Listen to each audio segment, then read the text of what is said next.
I think we're good. She thinks we're good.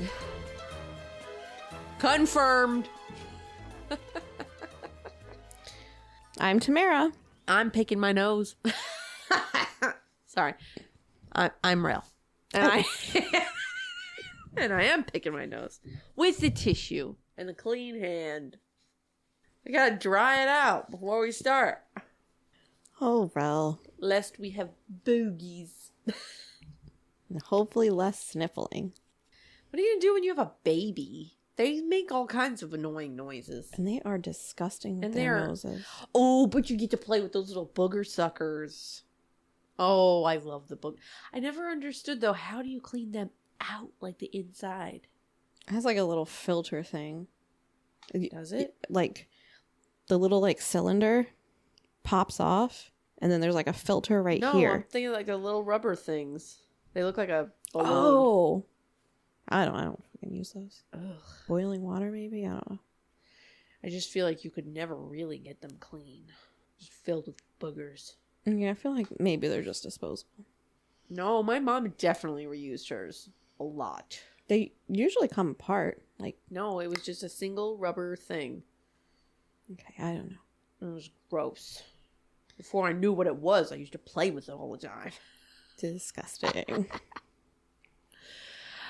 Oh, did we already introduce ourselves? Yes. Good. Also, I just realized your last episode you said drinking game for every time you say actually, and I didn't have to drink once. Because you weren't paying attention. I actually had to type it 1,000 times and I was getting so irritated with myself. That's why you get a thesaurus. I'll go get a thesaurus, okay? Get a thesaurus. Find other words for actually. Actually? I don't think there are any other words. Literally. I did put that in there, actually. Seemingly. So, the day we're recording, today's October 1st. Isn't that hurt my ears? Sorry. Now I know how you feel. Isn't that insane? I don't want to say this because it makes my heart race a little bit, but there's only 2 months left of the year. It's the best part of the year. Like last month was just April. It basically was, but it is the best month of the year, but it's also like snowbirds are coming back. Yeah. I have one lady I'd like to send back. She said, I'm not a snowbird anymore, bitch. You need to be. Get out of here.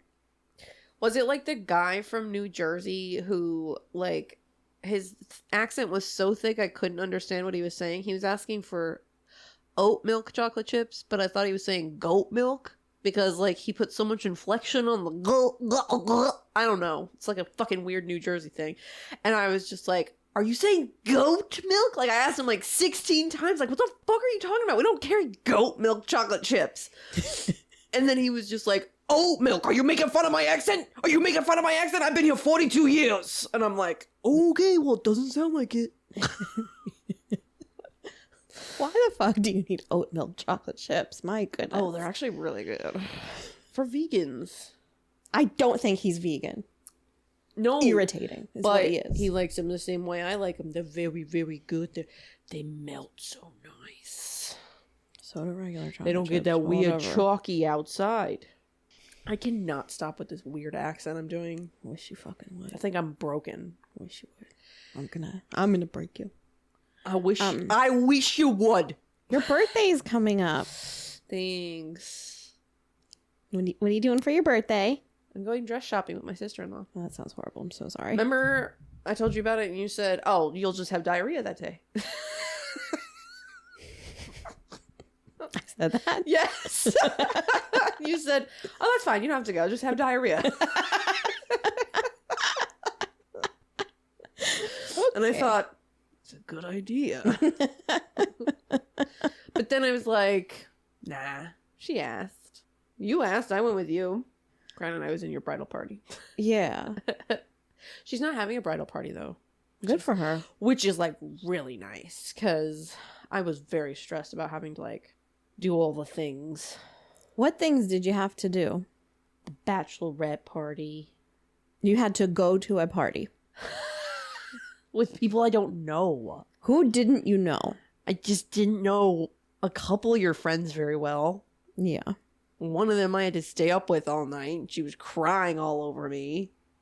It was not fun. Well, the end of the night wasn't fun. The rest of the night was a hoot. That was a lot of fun. It was just the part back in the hotel room when everyone got all sad. Drunk and then bitches. I was really hungover in the morning and I had to drive so far. Actually, you drove. Thank you. Where did we go? I want to say Las Solas or Clematis. But where did we have to drive home from? We had a hotel room in like West Palm or Fort Lauderdale or something. And then I drove home? I drove you home? Yeah. Or he drove me back to my car. Okay. Wait, did we live together when you got married? Mm-mm. I just remember you driving us home the next morning and I was like, thank God she's driving because I just want to throw up in my purse. I don't really remember the next morning. Maybe I shouldn't have been driving. Probably not. None of us should have been. We should have gotten the hotel room next day. Mm. I don't know. Yeah, I just like feel like bridesmaids and stuff. They just like, and then you have to like stand up there in front of a bunch of people. I cry so much You do. at all weddings. I'm pretty sure I cried at your wedding. If you did, I didn't notice. I cried and then I got bored and then I cried again. It was like really long. It was a really long ceremony. If I could turn back time, I would just get eloped. It's 90% of people. Oh my god. Made a lot of money on my wedding though. Did you? Did you tally it all up? Yeah. How much? Like $5,000-ish. Holy fuck balls! And then I went to Las Vegas the very next day. Spent it all. Spent a good majority. We had 2 months worth of rent when we came home. So did you win from gambling?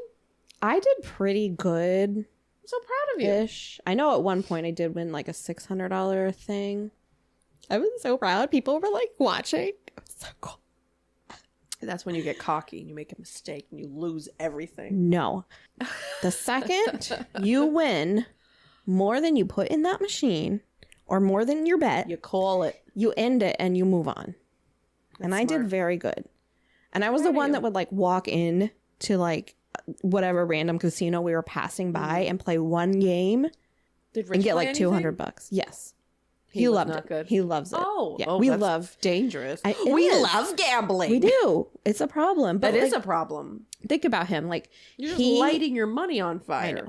He's not an outdoorsy person. No. He doesn't like the Ugh, beach. Casinos are where he would hang out. Yeah. But like what else? What other kind of vacation am I supposed to go on with this Cabin guy? in the woods. No, he would hate Stay that. in the cabin. And you... Oh, I just gooshed. You just like take a nice bath together in like the bathroom has got like open windows all the way around and there's just like wood everywhere. Okay. That's like one day. And I can take a bath at home. Not a sexy bath like this. In the bathroom in my brain, it's wonderful. Okay. And then you can go on a nice woodsy walk. He would it's never. breezy. He would not. He'd say, It's "Why? not a hike. It's why a would I do nice, that? Casual I know. walk. I agree, but he would say, "Why would I do that?" You know what? Just that small amount of exercise might actually make him wither away. He's already skin and bones, so that's fair. Like, where do you take a man on vacation who just likes Video game sports? Oh my god! Oh, I was gonna say Comic-Con, but I guess he only plays sports games. You could take him to a sports game. I could take him to a grocer's convention. A grocer's convention? Oh, he does like that game. Ugh. We actually did just have my company's con Yeah. like 2 weeks ago. Rich is going the next 3 I didn't days go. down to like Delray or some city. I don't know, to like go do something. I didn't pay attention to what he was saying. You're such a good wife. No, you could take him to like a Comic-Con. I bet he could get into that nerdy shit. Or you take him to a game. We've got Inter Miami. It's just like I actually don't know where they play I now. know. He really wants to go to a Liverpool game, but like after you told me that story about Hillsborough. Okay, remember that hasn't happened since. I know, but still, like the fans are wild at I've those been games, and it does scare me. Well, so like sometimes like the Premier League teams will come and play friendlies in the US, and like Matt and I have been to 2 of those friendlies where we saw Aston Villa, which is a Premier League team, and then I think we saw one with Wolverhampton Wanderers, which was actually one of the ones that was involved with the Tottenham crush, the one that happened before the Liverpool crush, if you recall. I recall these names, yes. Well, we went and saw those teams play in the US, granted, but it was pretty chill. And there were a lot of English fans there. You could take him to one of those where the Premier League comes over to the US. I really should. But You should. Oh my God, we could all go together. We could. And then you and I could just like leave, like not go watch. somewhere else and eat food. They do have pretty good food. Yeah. I got a hot dog that was like 2 feet long. Who needs that much meat? It was like I ordered a 1-foot-long hot dog, and it was definitely more than a foot. It was like a solid 16 inches of dog. Yeah. Yeah. I just can never think of a vacation for us to go on that's not like, let's go gamble. Why don't you Google non-outdoorsy vacation ideas? I should. You're right. Yeah, there's something for everyone. Yeah, I know. Like the other day, we both had like 3 days off. Glamping. And I was like, can't we just go rent a hotel room somewhere? And like, you know, like just like a staycation, but like at a hotel, like on the beach somewhere, like just for one night. And he's like, why would we do that? We have beds here.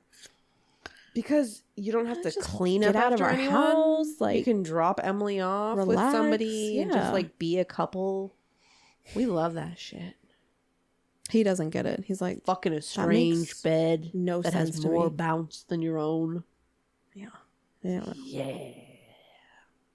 I have a minivan for that. Ew.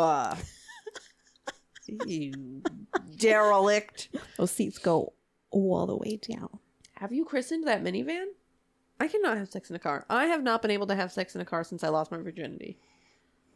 Just Sorry. because I'm old. Do you know how big my van is? It's real big. The seats go all the way into the ground. It's like bigger than the flatbed of a truck. You could put a bed in your van and have a fuckcation. Or I could run away from it all, put a bed in my van, and just go. Leave forever because like I can't afford to live here any fucking more. I mean, I do have an empty room, so you don't have to leave or live in your van. No, I'm leaving. I'm going to Montana, Wyoming, West somewhere. Virginia, but not North Carolina right now. Ooh. No. That was really... It's not good at all. We were just talking to somebody in Tallahassee who was like, oh yeah, it was fine. Like, we didn't lose anything. We have a farm with goats and cows and stuff. Nothing blew away. Nothing was lost. They had a tiny shed on the property blow down. That was it. And then fucking North Carolina, who wasn't expecting anything, decimated. Yeah. The fuck? I know. There's so many breweries that are just gone. The breweries. And the people who work there. And their houses. Their houses, too. Where am I going to party? Nah, that's not what I meant. It's just like, it's just crazy. Like, so many staples that, like, we know of, and they're just, like, gone. Yeah. I know. Aren't we lucky? But for how long? Oh, God. And it's only going to get worse. Matt read me a very distressing list last night of, like, weather occurrences and, like, how these stronger storms are, like, consecutively, like... It's fucking global warming. He read it better than me, but it's scary. I know. It is. Anyways, sorry. Yeah. I don't remember what I was going to say. I was fully prepared to come here and tell you I'm having a boy or a girl on the pod, but this child will not cooperate at ultrasounds. Oh, is he a wiggle Gus? I just said he. I've been saying he also. I'm pretty sure it's a boy, but... What makes you feel that way? Just because his pregnancy is so different. It's just different. Could also be your age, too. I'm not trying to be a dick, but like... Are you calling me old? No! But you had your last child 7 years ago. I know. But no, like 7 years, and you've also probably forgotten a lot of how you felt with Emily. I remember... Because there are hormones that make you forget that how often I didn't eat. I couldn't eat. Wow. With this kid, like, I'm stopping at Wendy's on the way home. I made tacos. I just can't make you them because I have to go to bed right after. I made tacos, but you can't fucking have any, bitch. I figured you would smell it when you walked in. I mean, it does smell good. I like left this room to go to the bathroom, and I was like, "Whoa, tacos!" It does smell good. Yeah. I don't remember what else I was going to say. Hopefully next week you have a better episode because I have another appointment. They're doing like a complimentary follow-up, and it better be fucking complimentary if you didn't even get the gender. Because the baby's feet were like crossed at the ankles, and my god, it's like they knew his knees were also bent, but then his arms. What if he came out that like way, playing a guitar? He could come out that way. What if he's all like pretzel babe, cripply? No. It was normal cripply. Oh, okay. What if his ankles are attached or something? I can feel this child kicking me, so. Yeah, he's like trying to get his feet attached. Something's going on in here, Mom. I can't move my ankles. So hopefully next episode I'll be able to tell you. How exciting. Don't take the fact that I'm wearing a blue shirt today. Like, I didn't, but you look great in that shirt. Blue is your color. Is it? Yes. It's boring to me. You find a lot of things boring. Yeah. You remind me of Dandy from American Horror Story. Season 4 freak show. When that rich kid who is just like, oh, everyone's so boring. And I'm just gonna go kill people. I haven't watched that since like 2014 when we lived together. I did a rewatch like 3 months ago. Guess who has time on their hands? Just be watching TV. I'm a dink and I'm making use of it. Okay. What? Get on my level. I thought you're a Dink Wad. I'm a Dink Wad. Last night when I was going to bed, I walked in my room and it was pitch black because Sleeping Beauty, God forbid there's a light on anywhere, and he used to fucking complain about it for 2 days. So I'm like walking, and Emily had moved my computer chair to next to my bed. And I walked. Or was it me? Was it? No. Because when we recorded. It was her. Oh. I think. Bitch. Like walking to bed. I don't see this black chair in the black room. And I just run right into it and I go, ah! And he's sleeping and he sits up. He's like, what? Oh, at least he woke up. Dick. Like, maybe we should get a night light. Oh my god, speaking of night light, go to Michael's. They have these like LED like neon lights for like, they're like 75% off right now. So it would be probably like $5. They're so cute. I got a bat one. Michael's has so many good deals. I know. Except I somehow spent $115 there. I got a rug and a wreath.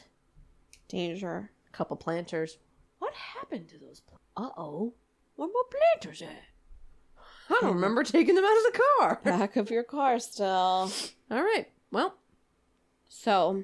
Wow, it's been 21 minutes of us just bullshitting. Okay, so what you're saying is I need to get started on my story. It's just funny every time I'm like, 5 minutes, period. And then I'm the one that did most of the talking.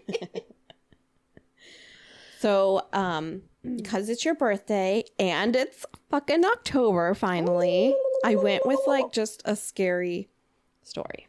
Oh, okay. Okay. Is it a true story or is it like an urban legend? True. Ooh. So also this... Pause. You're not allowed to ask me 17 times if it's a true story.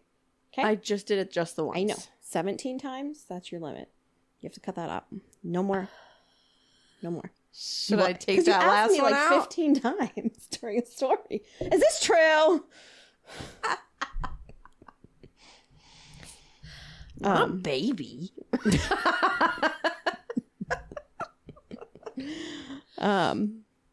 So I know this is like a no-no, but this was recently on an episode of Two Girls, One Ghost. I heard it and I was like so intrigued. I was like, oh my God, I have to tell this story. Because I can never find spooky stories that actually like have enough to be an episode in them. But so it was episode 290. I think it came out like in September sometime. This is the No End House. Ooh, I've never heard of this. Yeah. And is it real? It was a real house. Yes. Oh, wait. Good idiot. That lasted 17 seconds. I'm pretty sure there's a show based on this house. Probably. It's pretty famous. Can't remember the name of it. Go on. So there's also like dark violence, dead bodies, like just a little trigger warning. A little sprinkle of everything. Little Are you trigger TW. warning me? No. Okay. I don't know. I'm just saying that. I look up dead bodies for fun. That's weird. I do have a Facebook group, though. Some things can remain secret. But not everything. Okay. So, this is the No End House. The house gets its name because no one has ever made it to the end. Is that show? I don't know. I don't remember what the show's called. Channel 0 on Sci-Fi. Channel 0. Oh, sorry. So you know this already. I know of the house. Well, of the show. I mean, I haven't like looked into. Okay, you ruined everything. It's also been several years since I've seen that. Maybe that'll be my next rewatch. There are 9 rooms in this house, each more scary than the one before. Are you okay, my love? I just want to ask you so bad if it's real. I know. What creeps me out is from that show. Say that to me. It's called like, what's it called? Something Cove, and it's like about a TV. Yes, that's what the channel. Yes. That's the thing I was talking about. Yeah. That's season 2. Is this house? Yeah. That's always creeped me out. Okay. But the first season is by far the scariest with the TV show. I never watched it, but like I've definitely heard of it. It's like Crystal Cove or something like that. Yeah. What do you mean you've never watched it, Tamara? It's so scary. I, for one, don't have cable. Don't have time to watch TV. Streaming? Okay. It's time to listen to all these podcasts. Yeah, because I can multitask. You got time to have a baby. Yeah, that was a lot of fun. Ugh. I don't actually remember, so sorry. Fran, so sorry.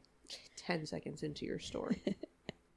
If you make it to the end, you will find an envelope with $500 with $500 as your prize. Right on. Now, you will not find this house on a Google search. There are no Yelp reviews. Like, the location of this haunt always changes. And basically, if you find out about it, word of mouth, because it pops up in the town. And it's like another dimension. You're a dimension. Possibly. Yes. So no one but the scare actors know where this house will be. Oh, so this is real?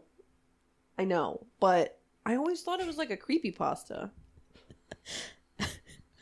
I told her to stop asking me that, and she's asked me like 4 fucking times. But I always thought it was haven't a creepypasta. Even started the story. I'm just explaining it. So, no one knows the next town it will travel to or who the workers or the owners are. So put your hand down. Think McCamey Manor and Traveling Circus have a baby. Do they put a sign outside so you know it's that Yeah. house? Oh, okay. So Yeah, it's like not a just business. like a random ass place that shows up and you're like, I don't know what that is. It's a business Okay, and cool. Yeah. So it is real. Mm-hmm. Yeah. Yeah. So, like, you know what McCamey Manor is? Yeah. Okay. So, like, that meets traveling circus type thing. Okay. Sorry, my nose is running again. Go on. Okay. So I'm going to tell a story of two people who have actually gone in this house. Real Sweet. people. Okay. Their names are David Williams and Peter Terry. Those sound like fake names. Because they both have first name. They do. You're right. Yeah. David and Peter met in college and were really close until Peter began to struggle with addiction issues and it drove them apart. Peter ended up dropping out his sophomore year, so he never graduated with David. David tried to maintain a distant contact with Peter over the years, and they would chat on AIM. Remember AIM? Oh, yes. Yeah.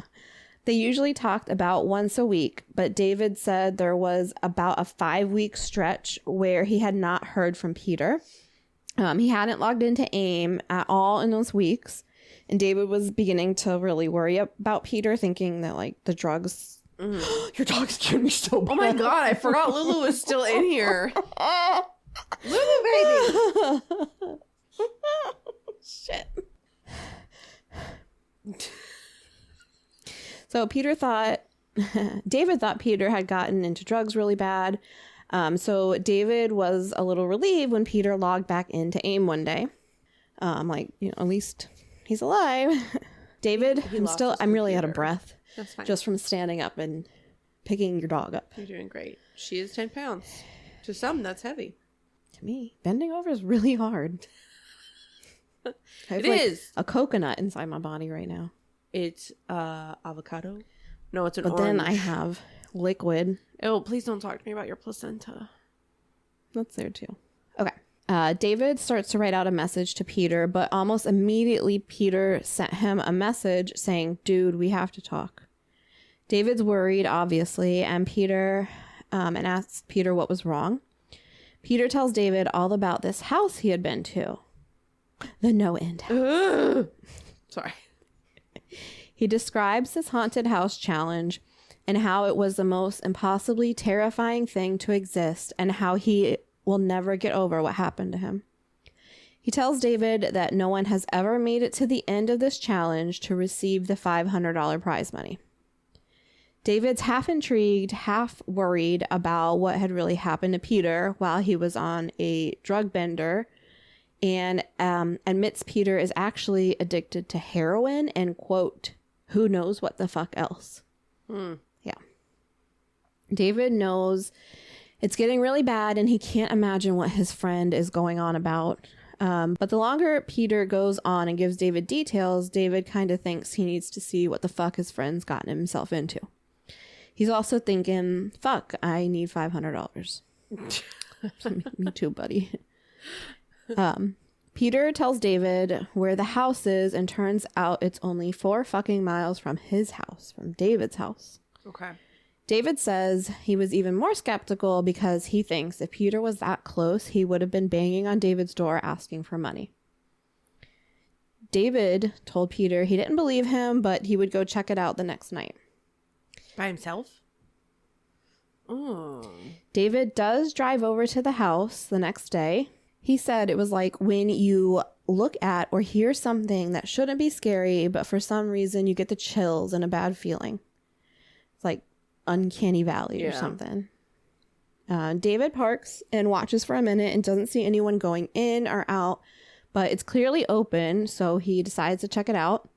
He walks inside and it's decorated like an old hotel lobby. He said he was kind of relieved when he saw the cheesy Halloween decorations, but somehow he didn't poop his pants when he realized no one else was around. No staff or other visitors or anything. I must have written this when I was really tired. Are those your words? Those are my Somehow words. He didn't poop his pants. Because I'm thinking, damn, I would have shit my pants. Just by not seeing anybody? Yeah. Like he walks in and he's all alone. So, like, I would have just left. Like, turned around. Watery bowels. Commence. David said there was one sign in the makeshift lobby that said room 1 this way. 8 more to follow. Reach the end and you win. Then, because David apparently makes really, really good choices, or is desperate for cash, or just a man who makes bad decisions. Yeah. He decides to go into the fucking room labeled room 1. I mean, that's what you do. I know. David said it was a complete joke. The decorations were like something you would find at Kmart. Remember Kmart? Another flashback. I do. I just went to one. Though they have 5 those? years ago. Oh, 5 years ago. Well, you know, the one in Boca closed. So we went there when it was closing, and their clearance prices were not even that good. Oh. I know. I was like, we marked shit down so good at Winn-Dixie. We really did. 90% off everything.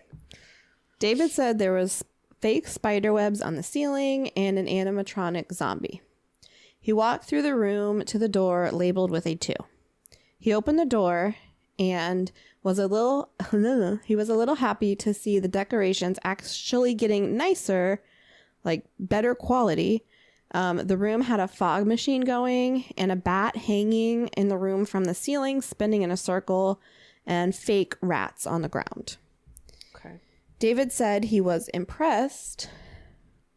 Like, that wouldn't impress me. But like, you were I not like impressed, the concept of like each room gets worse and worse. Like, as far as like scariness. Yeah. Like, you know, you were impressed. One of the actors was about to pop out of the fog. Like, guys, it wasn't even scary. It's like impressed. I know. Like, sure. He quickly crossed the room to the next door with a 3 on it. This room did scare David. Really? Yes. Right off the bat.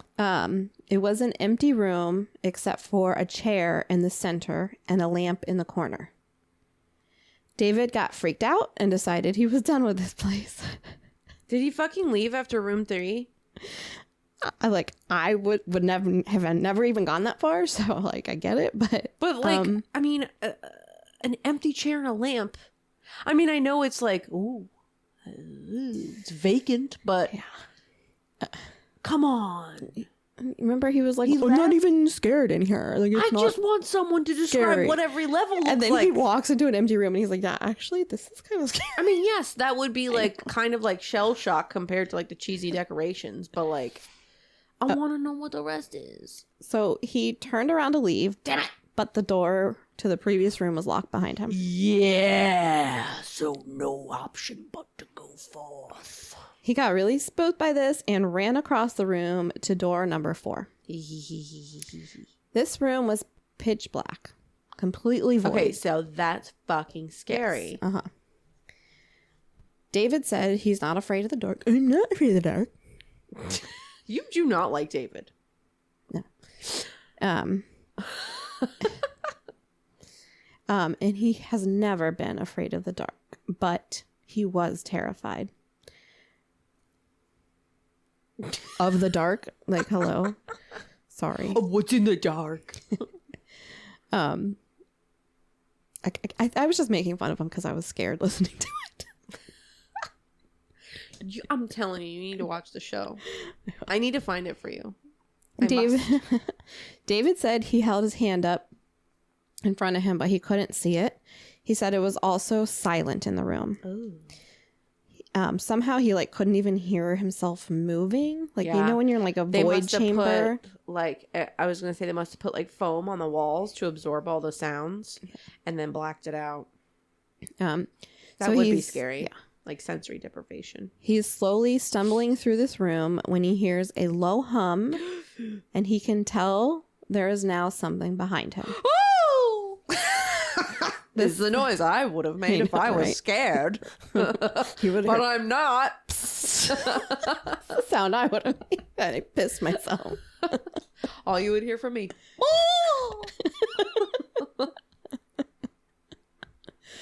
Okay. He quickly turned around, but of course he can't turn around. He can't see anything. The humming was slowly getting louder. David knew whoever was in the room with him was... Is it like a person humming or like equipment? He describes it as like a kind of like equipment, like a low-grade humming noise. Okay, that's one thing. If it was a person humming behind me, I'd be like, fuck, get the fuck out of here. I hate when old men hum or whistle. I don't like it. Get out of here with that. Please. Take it to your own car. So he knew whoever was in the room was getting closer and closer as he continued to walk backwards step by step, because he had like turned around to see who was behind him, and then he like stressed. Is just walking backwards. Do that. That's like a horror movie. What are you doing? Yeah. The lights flashed on for a split second, and David saw that the room was empty. Oh, okay, that's good. So I pictured there being like a pig. God, I don't know why. In the dark, the humming turned into a screech. The noise became so intense, David grabbed his ears and stumbled backwards into the door for room 5. He grabbed the door and we're halfway there. Woo! Yeah, he basically fell into the room. David landed on his back in the next room. And this was a huge room with like incredibly tall ceilings. From what he saw on the outside of the house before going in, he thinks this is the center. Because he could see like there was just one huge area of the house. So it could be like the living room with vaulted ceilings. Yeah, like massive, like the grand hall. Okay. The room was filled with trees growing from the ground and towering over him. They're not real. David got up and looked around for either of the door to this room that he came in or one to leave, and he couldn't see either of them. The room didn't really scare David. He said he assumed that each room would get more scary and more scary, but this was almost like a tropical paradise. He could hear like birds chirping and bugs. I feel like I'm like waiting for the butt. Yeah. The only thing that made him believe he was still actually inside of the house was the floor that had matched all the other rooms. Other than that, David felt like he was outside in like a real forest. Trees blocked the views of the walls and the ceiling. He begins to explore, looking for the door to the next room. At one point, he feels a mosquito land on his arm and he swats it away. Ew. Then a moment later, one mosquito turned into 10. No! And he could feel them biting his arms and legs. He then begins to feel the bugs crawling all over his arms and legs and face. He was flailing wildly to get the bugs off of him without success. He looked down at his legs, but there wasn't a single bug on him. Still, he felt them crawling all over, biting, stinging, and buzzing around his head. David is utterly scared and disgusted. He drops to the floor and tries to roll around to get the bugs to stop. Eventually, he is able to crawl, looking for either the entrance or exit door, desperately swatting and itching at all these bugs. But there's nothing on him? Yeah. David says he felt like he crawled along the floor for hours looking for a way out. Like, he didn't. There's probably 5 minutes. Yeah. Finally, he sees the door behind a few trees. He's able to stand up and shakily walk towards the door while still swatting away at these invisible bugs. David said he felt weak and had to hang on to the trees around him. Right before he reaches the door, he hears the humming again. It was coming from the next room. David, does that mean he's backtracking? I think the whole time it's like back and forward. I don't know. I didn't know if maybe he was like accidentally about to go into the back room. David said he could feel the noise of the humming, like when you stand next to a speaker at a concert. Yeah. He reaches the door, and as soon as he touches it, the feeling of the bug stops, and he's hesitant to open the next door. He knew he couldn't go back through that again to find the entrance, and he was so scared that of whatever was on the other side of the door to room 6. And he was right to be scared. David opened the door and stepped in and shut the door behind him. The second the door closed, the humming stopped and he was back in silence. David turned to look back at the door, but it was gone. All he saw was a wall where it had been. This room was identical to room 3. Just an empty room with a chair in the center and a lamp in the corner. At least it had lights on. The only difference was that David didn't see any doors along the walls. David thinks at this moment he fell into some sort of insanity. Like he's like, I'm losing it here. He couldn't scream for help.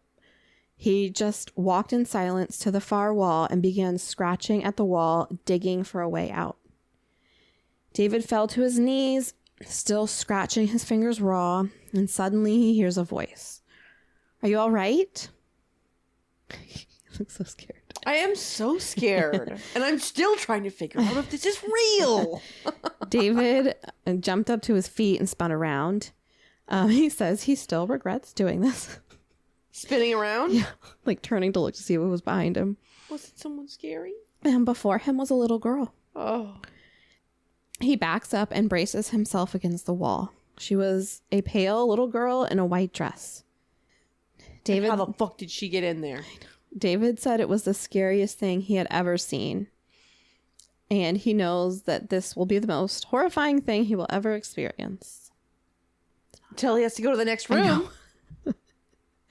He says there was something dark inside of her. David looks away from the little girl and notices behind her is the large body of what appeared to be a man. He was naked from head to toe and completely covered in body hair and slumped on the ground.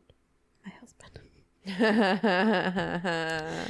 The head was that of a ram with horns, and the snout of the beast was a wolf's nose and mouth. David knew that this beast and the little girl were somehow the same being. David said it was like he could see 2 dimensions at that moment. When he saw the beast, he saw the little girl. When he saw the little girl, he saw the beast. The being spoke again. David, you should have listened. To what? He said the little girl spoke out loud, but he could hear the beast voice in his head. So David's like losing reality. He's like in some crazy fucking state. Like this isn't real. What's happening to him? Oh, so this isn't real, but then you asked me not to ask a million times if it was real. He's losing reality. Something has happened. Is he on drugs? He snapped. Is he on drugs? I don't know. I'm not telling you the story. Ask? No. That's just what I'm thinking, like, as I'm, like, listening to this. Because, like, clearly he's having, like, a mental break. He did snap. David gets woozy and falls to the floor. He's laying on his side, disappointed that he hadn't fully passed out because he was so scared. The creature... Oh, just kill me. The creature was now standing over David, and then he notices one of the fake robotic rats from the other room scurry by. So this kind of brings him back to reality a bit. And he remembers this is only a haunted house. None of this is real. And now he's determined to get the fuck out of there. David looked around the room for any kind of opening in the small room. He gets to his knees and tries to stand up. He says he can feel the creature breathing down his neck behind him. Brian. Who the fuck's Brian? Isn't that his friend? No, I don't know. It's not his friend? It's Peter. Oh, shit. It's Brian. Good job. I know. David says he can hear the creature in his mind telling him he should not have come. I think that's your subconscious, David. Yeah, maybe. David tried to ignore the voice. He knows he's losing his mind. He finally sees where he had scratched at the wall, trying to get back out of this room. Right above this was a large number 7. He was mixed up because he thought that he was going to be able to go back a room. But now he sees that this is actually where he was scratching was going to the next room. He's all confused. David stands up and begins pushing at the wall. The creature is right behind him, but he keeps telling himself they are not allowed to touch him and he's going to be okay. The creature is screaming in David's ears, telling him that he's never leaving that room and he was going to die there. David pushed on the wall as hard as he could. He began screaming out loud of terror and anger. He would not stay with this freaking monster. Like, he was going to bust through this fucking wall. Yeah. Suddenly, everything's silent. The creature's gone. The room is back to the way it was before. David turned back around and sees a perfect door where he had just been pushing on the wall where all those scratches were. David says he stood there for a while in shock before he could actually open the door to room 7. He stumbled inside the next room, and at this point is like so fucking exhausted and clearly mentally not in the right state. And he doesn't want to continue this any longer, but he realizes he's outside of the house. What? So he's so relieved. He starts to cry. Oh. It's not over, bitch. It's not over. He says that at that point, he doesn't care about the prize money. He's just happy to be out of the house. He turns and looks at the house and realizes the door he just left was actually the entrance that he first walked into. He just walked into another fucking dimension. So he ran to his car and drove home. He was still felt really dreadful, and he didn't feel relieved like he thought he would. But he just kept telling himself, I'm going to go home, have a shower, go to bed, and I'll feel better. I would need a 72-hour hold after that. Let me smoke some weed about it. Right. Sleeping's good, I guess. If you can. When David got home, he ran upstairs to shower, and he sees his cat sleeping on the bed, and he melts. He's so happy to see his cat named Bakersville. That's really cute. Such a weird name. Anyway, his sweet old cat hisses at him as David gets closer. The cat had never acted like that, but he's like, hey, whatever. His mind starts racing. Maybe it's sensing my anxiety. Yeah. But he continues with his shower and gets ready for bed, but then he decides to go downstairs to make some food. As he reaches the bottom of the stairs, he's frozen. What he sees is the worst thing anyone could imagine, and David says it will be forever burned in his mind. It was his parents laying on the ground, dead, naked, covered in blood. Their bodies were badly mutilated, and their heads had been completely decapitated and sat on their chest facing David with happy smiles across their faces. I don't like that. Sitting up on the chest. David throws up right there at the bottom of the stairs and begins screaming and crying. His parents didn't live with him, so they must have just been stopping by to visit him when someone entered the house and attacked them. David doesn't even know what to do next. And then he sees a door with a number 8 etched into it. This is not his house. This was room 7. David knew this was not his parents, but he still needed to walk past them to get to that door. Suddenly, the dismembered hands began crawling towards David, chasing him to the store. Oh. David lunges at the door and escapes the terror. He walks in to see a room exactly like those before, just a chair and a lamp. To David's disbelief, there is a man sitting in the chair. Oh, this one is so scary. I don't like it. Not any man, but a man who looks just like David. David had to get a closer look. He said this wasn't a lookalike. This was him. As he approached his doppelganger, the man had tears in his eyes and begins begging David, please, please don't do it. Please don't hurt me. What? David asked, who are you? I'm not going to hurt you. Yes, you are. He's sobbing now. You're going to hurt me, and I don't want you to. He sat there in the chair with his legs up and began rocking back and forward. David said it was pathetic to watch himself do this. He noticed the only difference between him and this man was a red number 9 sewn into his shirt. The man continued sobbing and begging David not to hurt him. David wandered around the room searching for some solution to this room. And that's when he sees it. Under the chair is a large knife with a note that says, to David from management. David is shocked and wondering how they even got his name. Right? Nobody was there. No. So David decided to grab the knife. The other man went silent. and then said stoically, "David, what are you going to do with that?" The man stood up and told David, "Now I have to kill you." He lunged at David and flung him to the ground on his back. All David could do was plunge the knife into the man's chest where the number 9 was. Suddenly, the room goes dark and David is falling. The fall seems endless and he knows he's going to die. His life flashes before his eyes. All of the events in this house and his parents' decapitated heads are going through his mind. So David says the darkness around him was like nothing he had experienced. Like room 4 was completely dark, and like it was like one of those sensory deprivation. But what he was experiencing while he was falling, like that didn't even come close to what the other room was like. So he wasn't even sure if he was still falling after a while. Like it just seemed to go on and on. He felt weightless. And then a deep sadness had come over him. He felt lost, depressed, suicidal.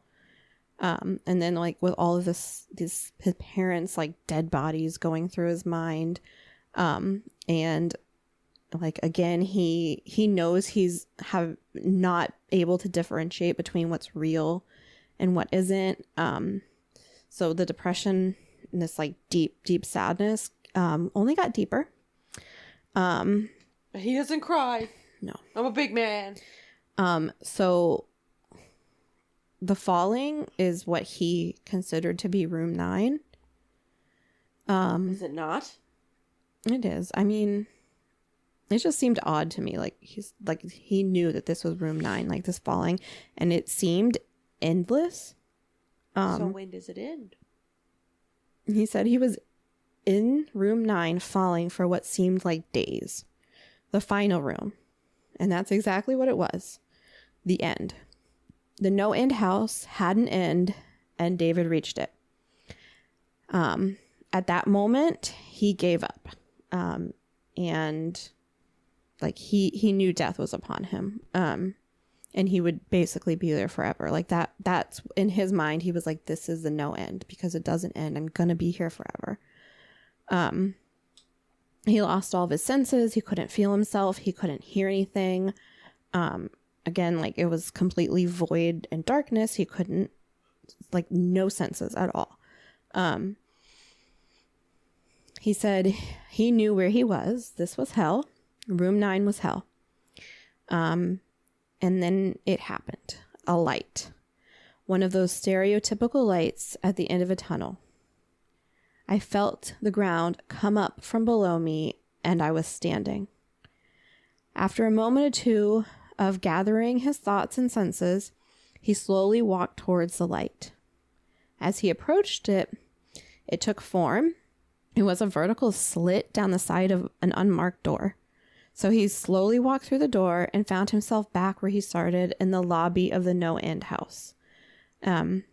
It was exactly like when he walked in the first time. It was still empty, still decorated with like the cheap Halloween decorations.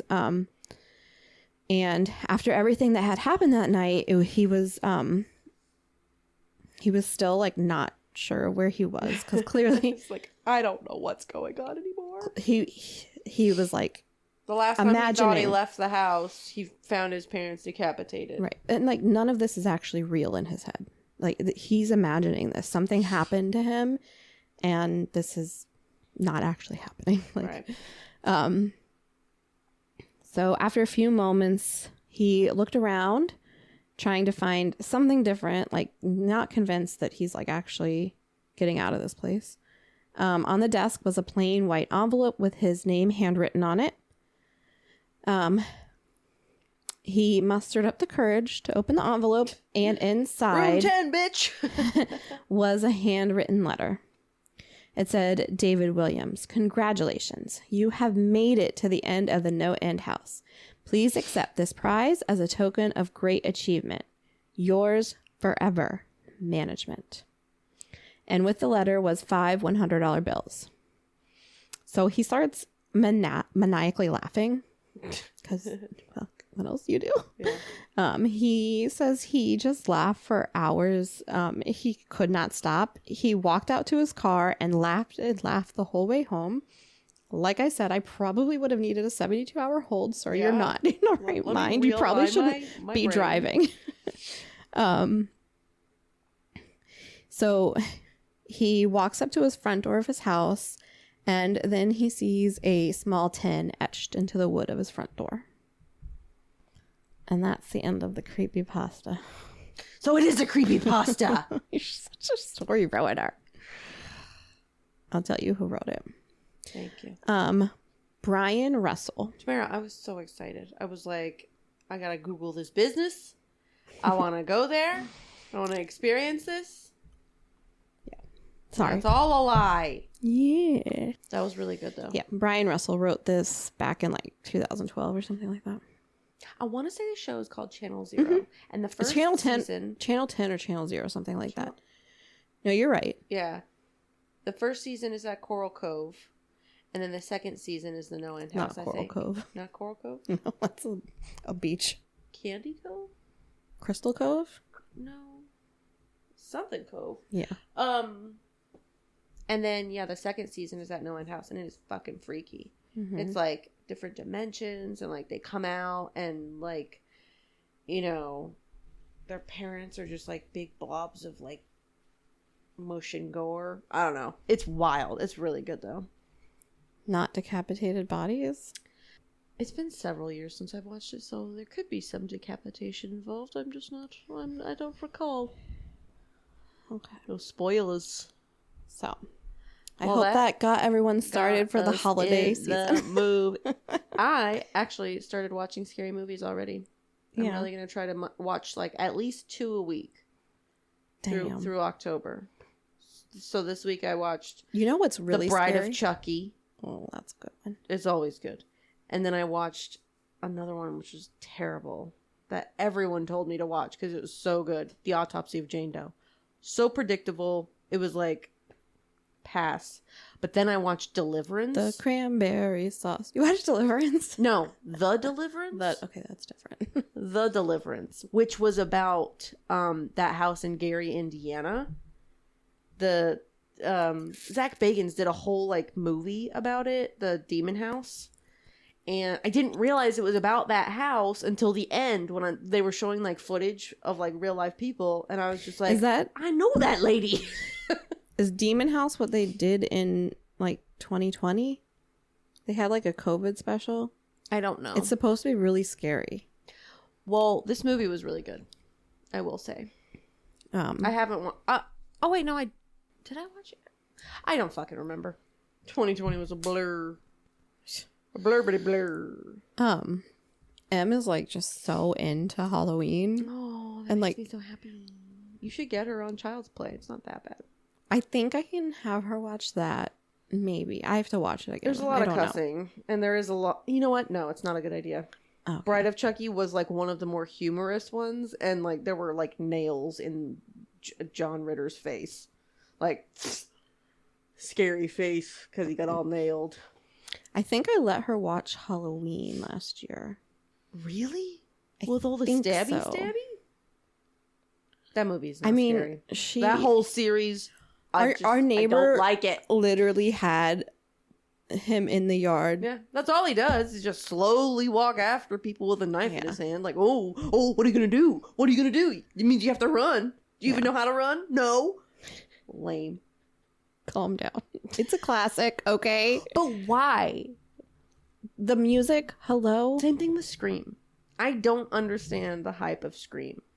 Oh, I know. The Gainesville Ripper was so much scarier than this character that they made to kind of portray him. I don't know, but she just like, she already knows who Sam is. I don't know how. I don't know. That's not a movie she should be watching. I've never watched it. It's on HBO Max right now. The only reason I know what it is because of her. Oh. She's scary. That is kind of scary. It's a very mature movie. She's like already like, it's fall and wearing combat boots to school, Mom. She wore her Halloween earrings and she wore little skeleton socks to school today because it was October 1st. Oh, skeleton. I know. And she needs to get on my level and wear Halloween socks every day of the year. If I let her, she would. Hell yeah. Maybe her and I can go get matching tattoos together. I'm sure she's 8. Be down for that. Do you want to babysit? It would be a good choice. Listen, you're into scary stuff. She's terrifying. She clocked really me is scary. in the face this morning when I tried to wake her up. Right in the fucking cheek. Wow. What if she had hit your belly? I got a lot of padding there. Keep that little one safe. But for real, like, she's obsessed. She wakes up swinging like Lori Keller. She's obsessed with Spirit Halloween. I know. That one day I was just like, oh, you got to see what I bought at Spirit Halloween. You were just like, oh, no, you didn't buy anything because the registers were broken. Remember? They don't sell anything there. It's just to look at. It's like a theme park. I still want to go back. Well, it's a good place. It's full of wonder. You can come get my kid and not buy things? Yeah. Hell no. Well, you can buy her things. I'm not buying her things. Yeah, you can. You're Auntie Rel. That's what you're here for. You're the cool rich aunt. I can barely afford to buy myself things. You Miss Dink Wad. I put it all on my credit cards. Miss Dink Wad. You got to be the cool aunt that is like, hey, your mom says we can't do this, but yeah, let's go do it. Let's go pierce her lips. Yeah.